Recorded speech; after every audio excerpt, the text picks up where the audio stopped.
Bienvenue dans le podcast Kilo Émotionnel, le podcast qui t'aide à décoder les vraies raisons qui te poussent à trop manger.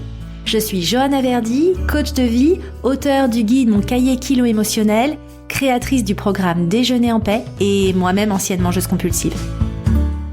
Si la nourriture te rend dingue, si tu te jettes sur la bouffe à la moindre contrariété, si tu rêves de perdre du poids mais que tu es incapable de tenir un régime plus de 2 jours ou 2 heures consécutives, tu es au bon endroit. Avec ce podcast, je vais te montrer comment sortir de l'obsession alimentaire et faire la paix avec ton assiette et ta balance pour que tu puisses enfin consacrer ton énergie à ce qui compte vraiment.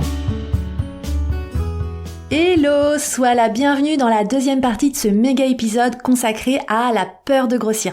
Alors pour commencer, je t'invite vraiment à écouter ou réécouter au préalable la première partie de ce sujet qui était donc dans l'épisode 83 pour bien comprendre les enjeux et les mécanismes comportementaux qui se jouent derrière ta peur de grossir. T'as vraiment besoin de comprendre des choses sur les conséquences de cette peur par rapport à ta perte de connexion avec ton corps et tes signaux alimentaires, par rapport à la restriction permanente qui génère des compulsions et par rapport à la vision punitive de la nourriture. Sans ça, tu ne pourras pas bénéficier pleinement de ce nouvel épisode.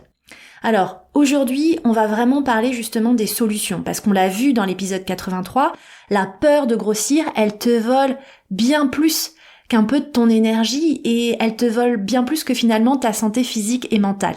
Cette peur, elle t'empêche de vivre pleinement ta vie.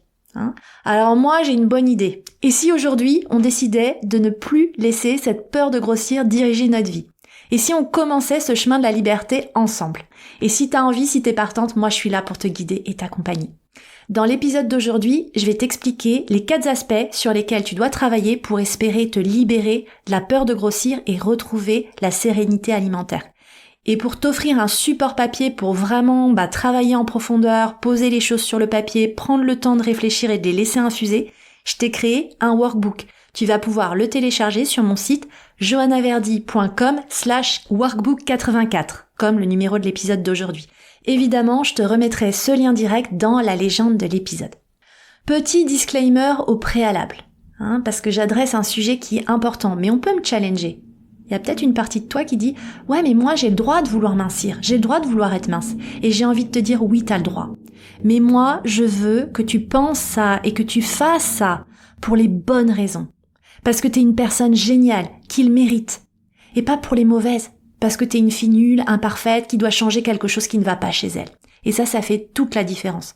Parce que paradoxalement, c'est ce mindset, ce changement de perspective-là, qui va te permettre de mettre en place des nouvelles habitudes pérennes qui donneront potentiellement les résultats que tu cherches à atteindre. D'accord ? Donc c'est vraiment important pour moi de t'exprimer le fait que ici, on n'est pas juste dans l'acceptation du corps et se dire voilà, on doit s'accepter tel qu'on est, etc.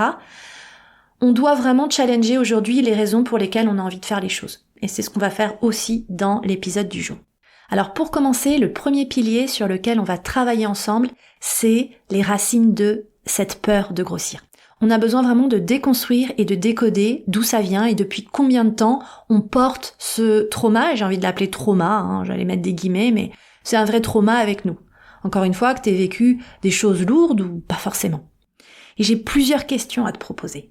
Ta peur de grossir, aussi loin que tu te souviennes, elle remonte à quand? C'est quand la première fois où t'as eu peur de grossir, où t'as eu peut-être peur de manger quelque chose? Ou alors, ça remonte à quoi?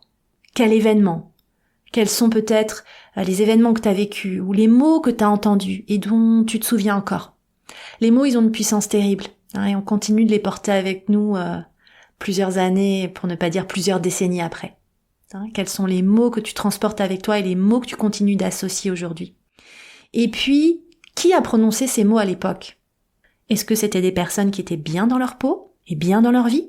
Ou des personnes qui avaient leurs propres insécurités? Parce que ça peut nous aider aussi à nous décoller de ces mots.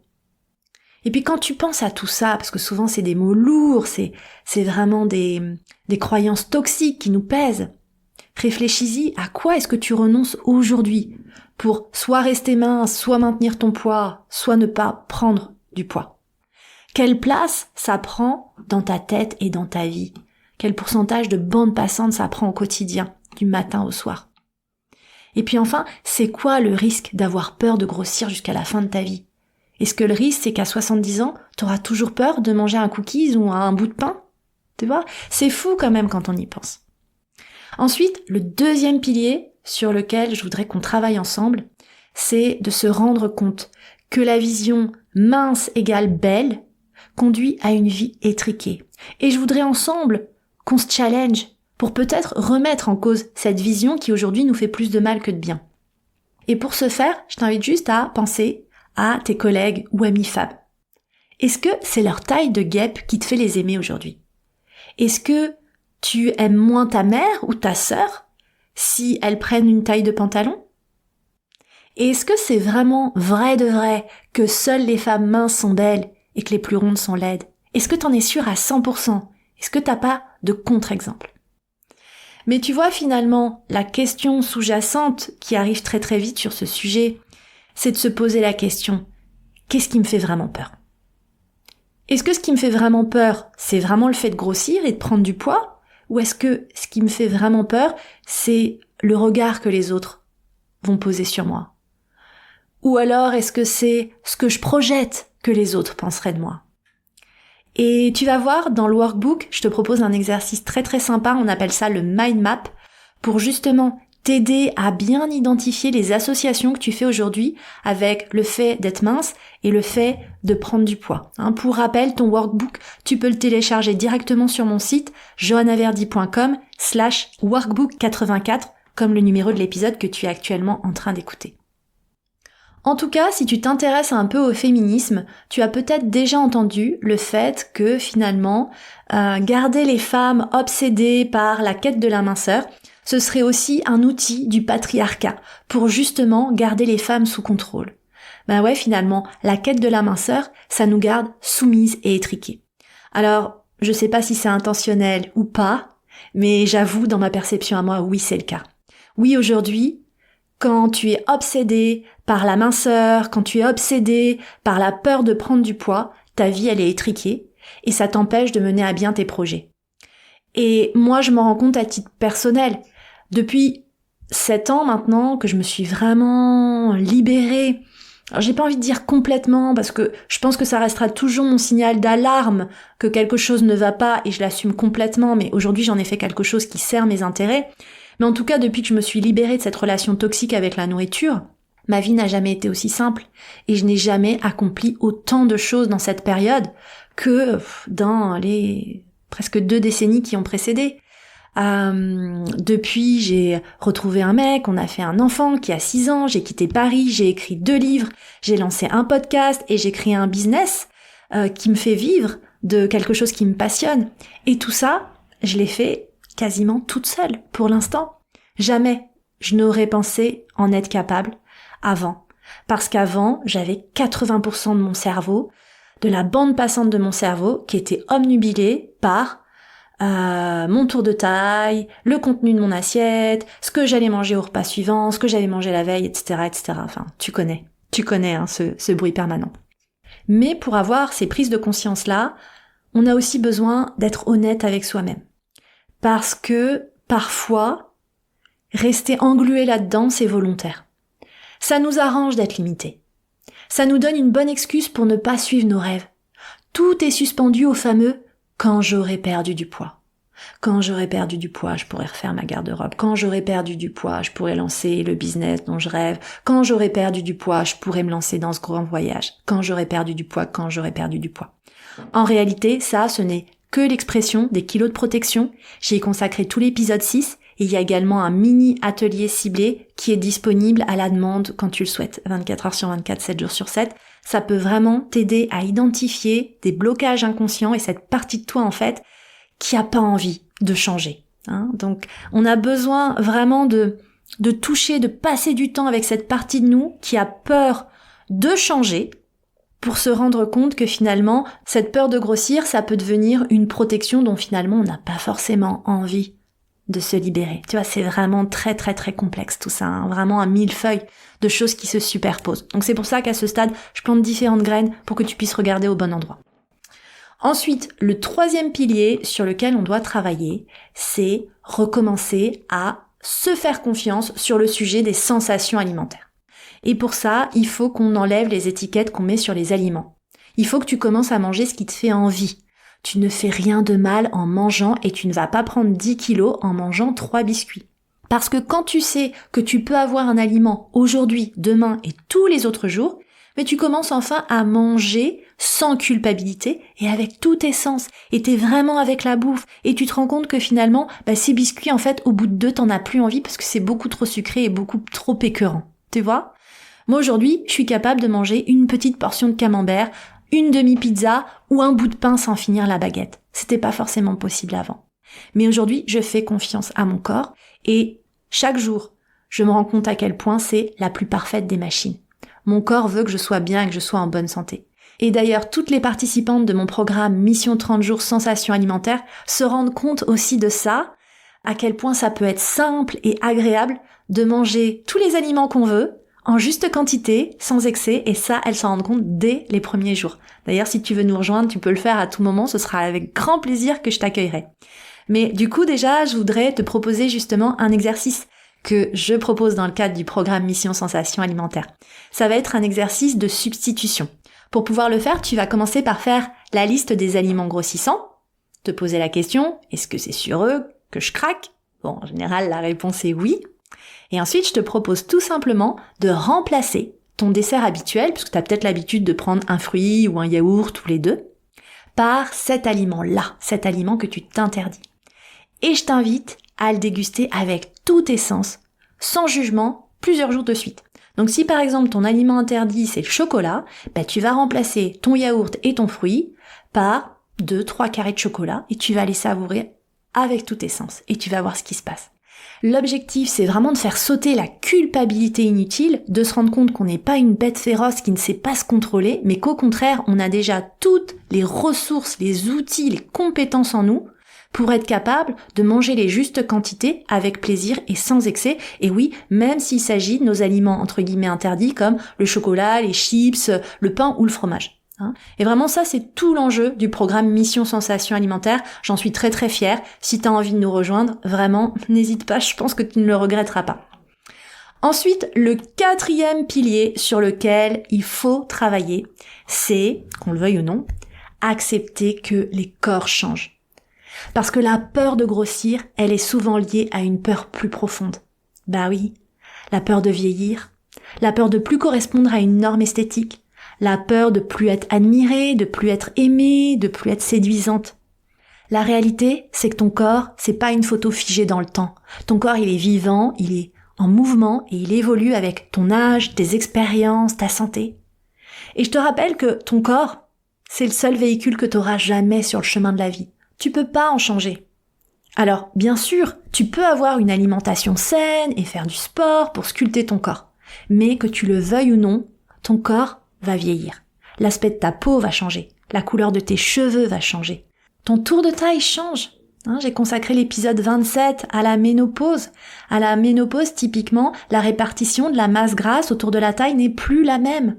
Donc effectivement, la taille s'épaissit. Alors évidemment, on veut vieillir le mieux possible. Et évidemment, tant mieux si on peut mettre en place des bonnes pratiques et des bonnes habitudes qui assurent la meilleure santé possible.